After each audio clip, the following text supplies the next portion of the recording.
So we've had a look at intermediate lines that sink uniformly, fairly slowly, 1-2 inches a second. Some of the intermediate lines will sink faster than that, so it does vary a bit. Now we're about to have a look at sinking lines, which generally speaking sink a lot faster. They're for getting your fly down to deeper fish. And I've divided it in two here, where we've got shooting heads. In the old days, we used to make up our own shooting heads.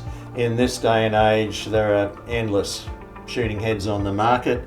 You can buy separate running lines. I've got one here. A typical shooting head would be 70 feet of running line, which is very fine line, with a 30 odd foot head on the end of it. They're designed specifically for casting long distance and for quick casts without too many back casts, mainly designed for pelagic species like tuna that are moving quickly.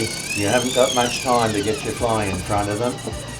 The head densities can vary quite a bit. Some of them might get down 10 inches per second. They can sink very quickly, get down to those deeper fish.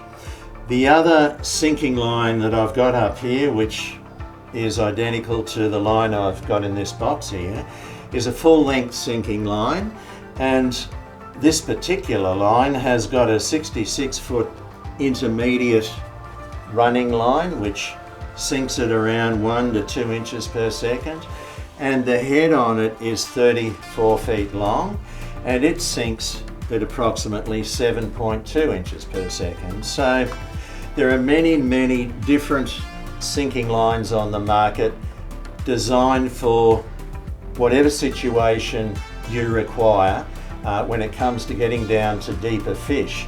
The line at the bottom here, this full sink line, is ideal for inshore reef species, again in deeper water, rock bars that are down deeper, snags, particularly snags, rock bars in rivers that might have current on them, where it's difficult to normally get down with a fly to the fish, and fish that you find on your sounder screen where you may have, they might be down 20-30 feet around bait balls or schooling fish down at that depth.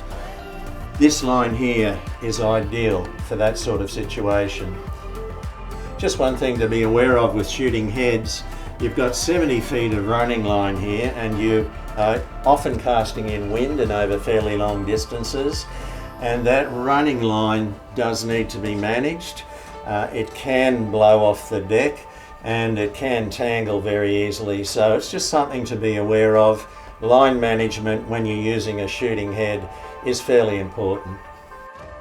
So the reality is that most fish fly anglers fish for, particularly in salt water, are down deeper in the water column, and it's a case of working out which line will get your fly down to the depth the fish are at if you want to be successful.